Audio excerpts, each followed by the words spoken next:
Welcome back, guys. Tech Motorsports, Ed here, and today I bring you my 2004 E46 M3 race car slash track car. This is what you do to a car with a salvage title. That's how it began. Got the car, had a salvage title, and it made for a really good track car.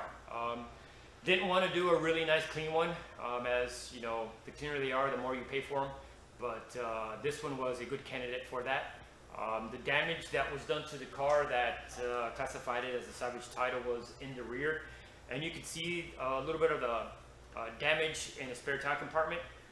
And to be honest with you, that was pretty much about it. I mean, I could see when I started taking everything apart, I could see where they ended up putting the rear section in. And to be honest with you, it didn't look bad. I don't know why they do it, but they did it, which in hindsight, I got an E46 M3. So I'm gonna run through the stuff that I've done to the car, and so yeah, let's begin. Okay, so what I'm gonna end up doing is going through in the steps that I actually did the work. So what I'm going to start is with the rear subframe. That's pretty much where I started everything besides just taking the interior out. So I'm going to raise the car up, and I will take a look at that. Also, FYI, I'm going to be doing another video at the same time as this video is going on with my single post lift over there. So if you do see both videos and I seem to be wearing the same attire, it's because I'm doing it at the same time, same day. So, all right. So I'm going to take you through a few stuff here. The dirty undercarriage, the dirty subframe, and then a few items, a few pictures of the polyurethane bushings, the reddish plates, the parts being painted.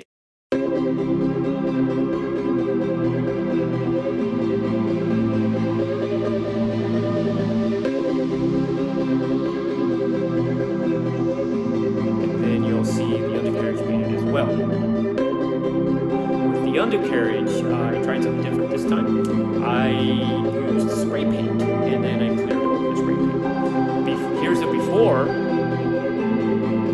of when it was all assembled, and then show you real quick underneath. Alright, so here is what it looks like now. Doesn't look as pretty as it did in the finished product, but it seems to be holding up well. That section right there, I was going on a track day, and I'd had my floor jack kind of floating around. I'm like, man, where am I going to put this thing so it doesn't, move around and hit something? So I decided to kind of jack it up a little bit, and yeah, I didn't think about the paint. It's just a brace, it's no big deal. But overall, everything looks still looking good. So let's move along. Okay, so here's my rear diffuser from Fancy Wide, and looks pretty good. I end up adding that aluminum section up front just for an extension, and maybe try to get a little bit more aero if it actually gave me any aero in the rear. But yeah, it's nice. I like it, and I don't have a flat bottom undercarriage, so I know it's not 100%, but I am no aerodynamist, so I have no idea on how this whole thing completely works. But yeah, just something I wanted to add. So here we are at the front of the car. Here's a few pictures of the engine out, cleaning the engine bay, doing a few little preps to the engine, the active header that was installed, and the front cross member that was reinforced as well and painted with the polyurethane motor mounts and transmission mounts as well.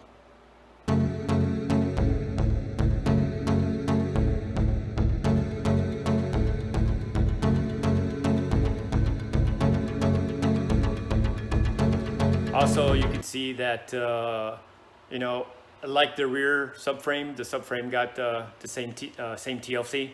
The spindles were painted. I did as much as I could to make it new. Everything was going to be torn apart, so spend a little extra time and effort, and yeah. So here is the final view of underneath before any of the under trays were installed. So with the brakes, I went with 6-piston Willwood brake kit. Pretty darn good. Brakes very well, very well. And then I did the front brake duct work and the front splitter from Hard Motorsports with the actual support brackets as well. All right, here we are underneath the car now. At its current state, the transmission, I took that sucker apart and painted that. As you can see, now the under trays are installed, and then I ended up bridging the gap with some aluminum from the Hard Motorsport splitter. And you can see the cross member, which you can only see a little bit of it. So one thing I did notice on this one, I noticed that last time I had it in the air was my oil pressure valve that's leaking. That's actually before I knew about that. So when I had the whole engine apart, I did not swap that out. But so I got a small little oil leak there, no biggie. I'll get to that one day and clean her up. And so yeah. Oh, and of course, here we got the back section. Ended up going with bigger sway bars and have Moten AST adjustable suspension, and then you can see the spindle itself being all nicely painted, and the brake duct.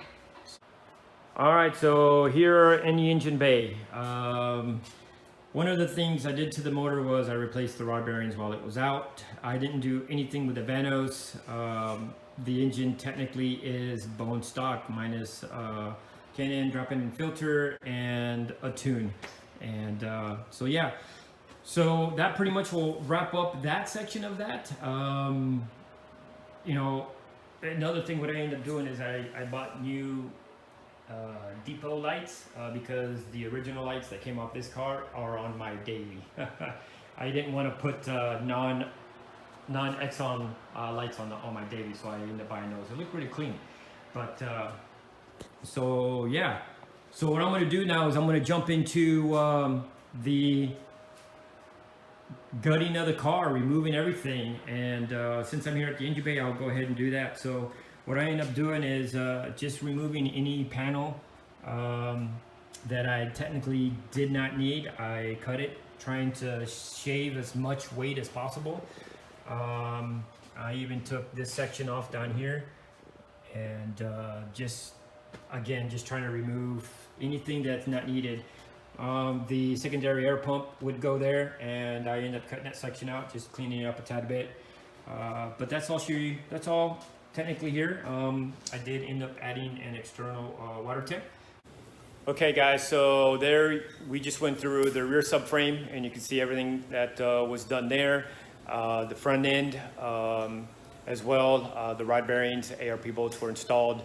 To me, those were, and you're probably not gonna agree with me, but these were one of the easier items to do, in my opinion.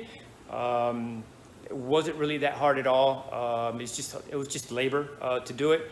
But in my opinion, the hardest part of this whole build that I ended up doing was the roll cage. The roll cage was, it was a lot harder than what I thought it was going to be. And I actually helped a friend do a roll cage. And he made it seem so easy. And I figured, I can do it, you know, I mean, why not? So I actually had opportunity, and I did it on this car right here. And I tell you what a pain in the butt it was. And there's 2 occasions where I gave up. I mean, I literally called a friend up and said, hey, what are you doing this weekend? It's over my head. But he couldn't come out. He had stuff planned and everything, so I just had to kind of suck it up and keep going at it. I did go through a handful of pieces that I technically were bad from my bends and everything, and but as things progressed, as I got the hang of it, those bigger pieces that I messed up became my small pieces that I end up cutting and adding to the build. So at the end of it all, I didn't really spend that much, or I didn't throw away that much material. So let's start looking on the inside.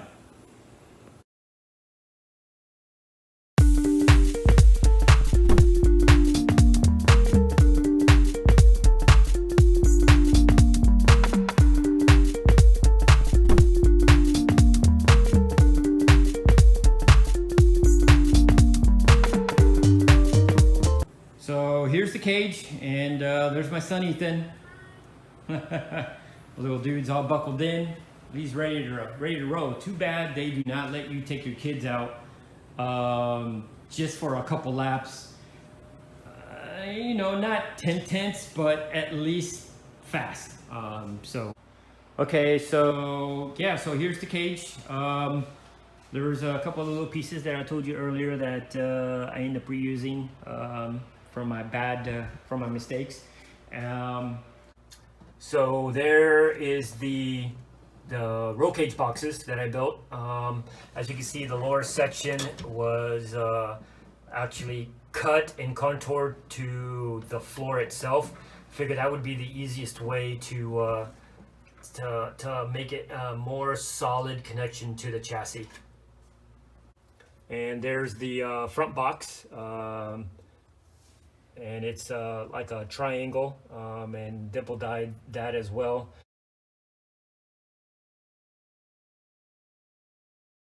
And those are the floor pans that I made out of diamond plate, and I sprayed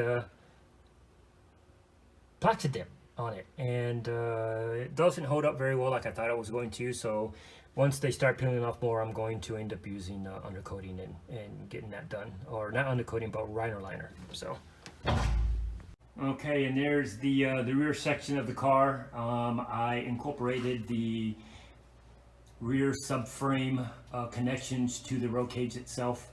I put a lot of thought into this. I've looked up a lot of different ways, or I found a lot of different ways that people did it. So what I ended up doing is I just sat down and figured out where my movement would be with a differential and how those 4 points on the diff would technically want to move. And I started from there, and I created what you see.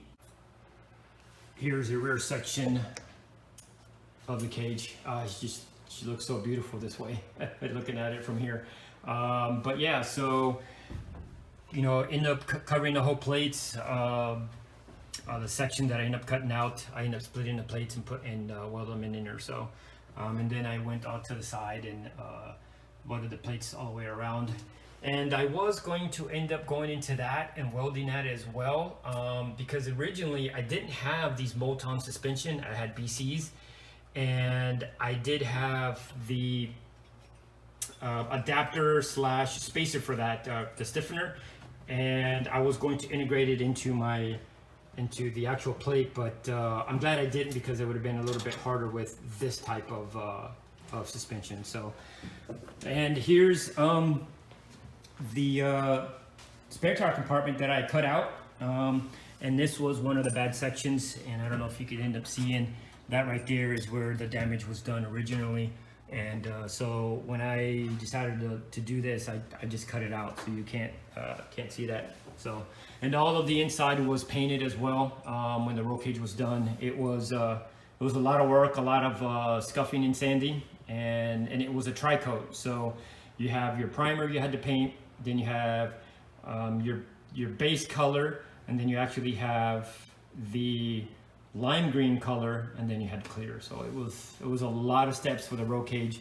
Luckily the silver was just silver, and then clear it. So, and then here's the trunk lid, and what I end up doing is I end up adding a brace for the wing, because I know it was going to be flimsy. My whole point to this is just to get this done and get it running, and I would replace this with a carbon fiber CSL trunk. But that has yet to happen. A lot of things that I had in mind to do has come to a halt at this point. So So yeah, so I'm just enjoying the car now and using it. So let's keep moving along. So here I have my son holding the door for me. So that's pretty much as bad as thing as you can get that door. I gutted it, made it as light as possible, and I mean it is super thin. That's the only section left of the door. And as you can see, originally I had the lock on there because I was trying to use the lock mechanism. As you can see, I do not have the latch there. So what ended up happening is when I cut it, and I didn't take this in consideration because the other cars that I've dealt with have been the 4 doors, and they have the door framing that goes all the way around. Well, this one's a coupe, and it does not have the framing. So when I would come up, when I would go close it, this would be my issue. It wouldn't line up, it would fall down. So I had to create magnets. So I got a magnet down there towards the bottom, and then as you can see, there's a magnet there. So she goes in and she closes. She holds up pretty well. Each magnet is able to hold up to 50 pounds of weight. So once you go open it, I mean, it's like opening a door. So it takes a little force to be able to do that. So both doors have that. It was at a point of no return. I gutted them out and I couldn't make the latch work, so I had to go be creative and came up with the whole magnet thing. So while I was at it and I had the windshield out and the back window, all that stuff, I went ahead and did the front defroster on the car. And then, I just ended up putting plexiglass on the windows on sides and back. And of course, as soon as I was pretty much done with the cage, I got this wild hair up my butt, and I pulled the trigger and bought that carbon fiber roof. It wasn't on my list to do. It wasn't going to have it. Otherwise, I would have had this thing off when I started the roll cage. And to be honest with you, it really wasn't that hard installing that carbon fiber roof, and only because it's a race car, so I didn't have a fit and finish to do. And also, I did not do the brace because, well, it's a roll cage, so I did not have to do the OEM brace.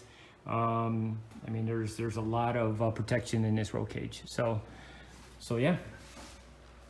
And I was about to forget about my my little lightweight battery. Again, the whole thing behind this is weight. Lose as much weight as possible. So I built this out of aluminum and wrapped it with carbon fiber. I was gonna say it's carbon fiber, but no, it's not. It's just wrap. But my little box is, or my little battery's in the box, and it's very simple. It's just, let's see if I can do it.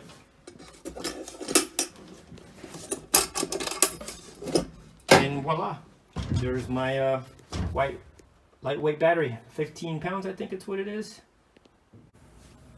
So here is the inside of the car, the dash area. I did the wiring. I pulled all the OEM wiring out. As you can see, a few pictures of it here.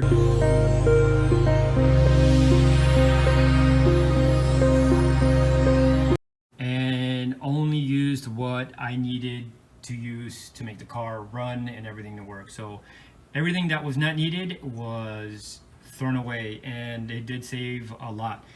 So starting from the left hand side, there's my mirror switch, my OBD2 connector. I got it up there up front. And then, let me start here. And here are, could anybody guess what this is? These are actually my turn signals. Instead of having the lever here, I just decided to put them on here.